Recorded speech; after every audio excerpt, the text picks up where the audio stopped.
विदिशा में नगरपालिका द्वारा 2 साल पहले शहर के विभिन्न चौक चौराहों पर महापुरुष की ओर धर्म से जुड़े महापुरुषों की मूर्तियां स्थापित की गई थी। अलग अलग समाजों की मांग पर अलग अलग स्थानों पर मूर्तियां लगाई गई थी। पूर्व नगरपालिका अध्यक्ष मुकेश टंडन के कार्यकाल के दौरान सर्वाधिक मूर्तियां शहर में लगी है। खास बात यह है कि मूर्तियां जयपुर से बनवा कर मंगाई गई थी, लेकिन नगरपालिका के इंजीनियर की निगरानी में ठेकेदार द्वारा पेडेस्टल, जिसे स्टैंड कहा जा सकता है, का निर्माण कराया गया था। अकेले पेडेस्टल के निर्माण में ही लाखों रुपए आवंटित किए गए थे।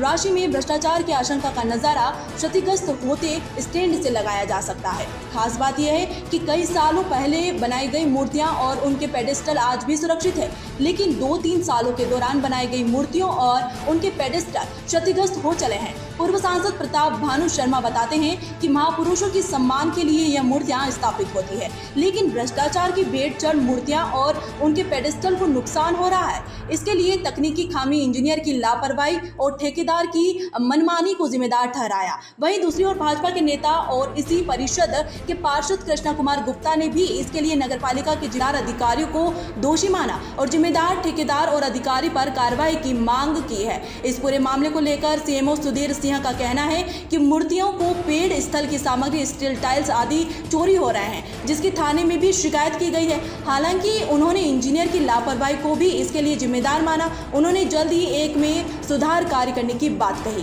नहीं, मैंने देखा है, सभी वीडियो देखे हैं।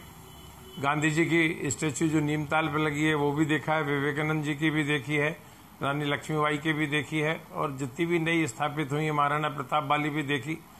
इन सब में सही तकनीक का उपयोग नहीं हुआ, सही मटेरियल नहीं लगाया गया। हो सकता है सही सुपरविजन, टेक्निकल खामी नगर पालिका की रही हो सकता है ठेकेदारों ने लापरवाही में काम किया हो सकता है जिस स्तर का मटेरियल इनके कंस्ट्रक्शन में या इस ग्रेनाइट को लगाने में उपयोग करना चाहिए था, इसकी क्योरिंग में समय देना चाहिए था, वो नहीं किया हो। तो एक बहुत बड़ी लापरवाही है और गंभीर विषय है।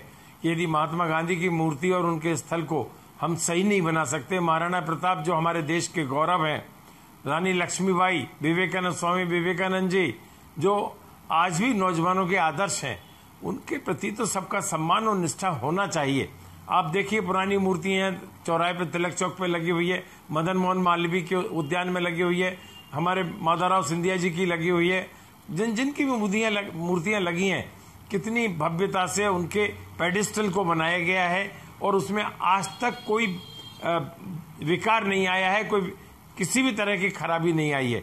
जब घटिया काम होएगा तो इसी तरह की शिकायतें मिलेंगी और नगर में इन सब बातों को हमारे कलेक्टर महोदय को और नगर पालिका को गंभीरता से देखना चाहिए।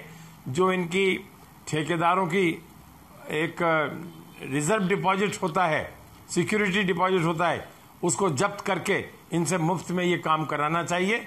जनता का पैसा है, यदि इस तरह से दुरुपयोग करें इसकी इंक्वायरी भी होना चाहिए। भविष्य में उन्हें कोई ठेके न दिए जाएं यदि इस तरह का घटिया काम करते हैं तो।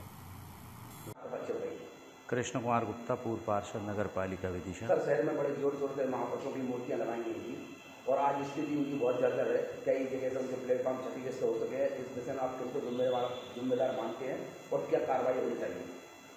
निश्चित रूप से पिछली परिषद में जब हम पार्षद थे तो सम्मान्य अध्यक्ष जी ने शहर के महापुरुषों के मूर्ति के लिए स्टेपल बनवा के मूर्तियों की स्थापना की थी।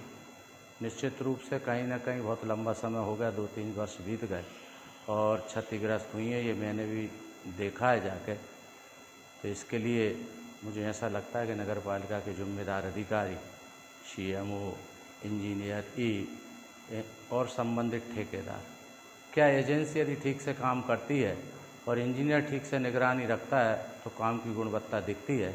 निश्चित रूप से कहीं ना कहीं इसमें कमी रही होगी, जिस कारण ये टूट फूट की बातें सामने आई हैं और हम चाहते हैं कि शासन और जिला प्रशासन ऐसे अधिकारियों पर कठोर कार्रवाई करे।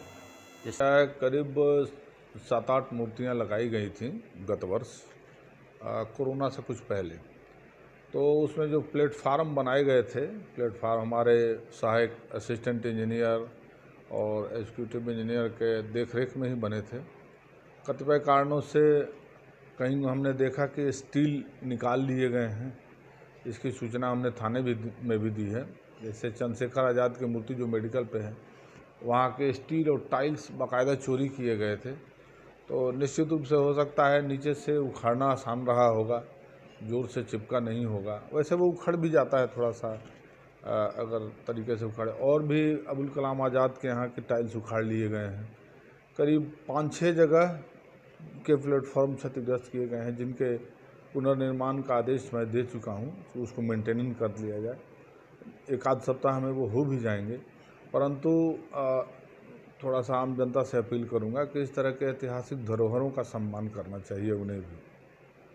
सर, इसमें चलिए मानते हैं कि लोगों ने उखाड़ दी, लेकिन कहीं ना कहीं निर्माण कार्य में भी लापरवाही बरती गई है। निश्चित रूप से निर्माण कार्यों में भी बहुत सी चीज़ें आ जाती हैं, या तो सीमेंट कम मिलाते हैं या अच्छे से तराई नहीं करते हैं, तो इनके वजह से कमज़ोर हो जाती हैं। इसकी भी हम जांच करके कार्रवाई करेंगे। विदिशा से सोनू नामदेव की ये रिपोर्ट।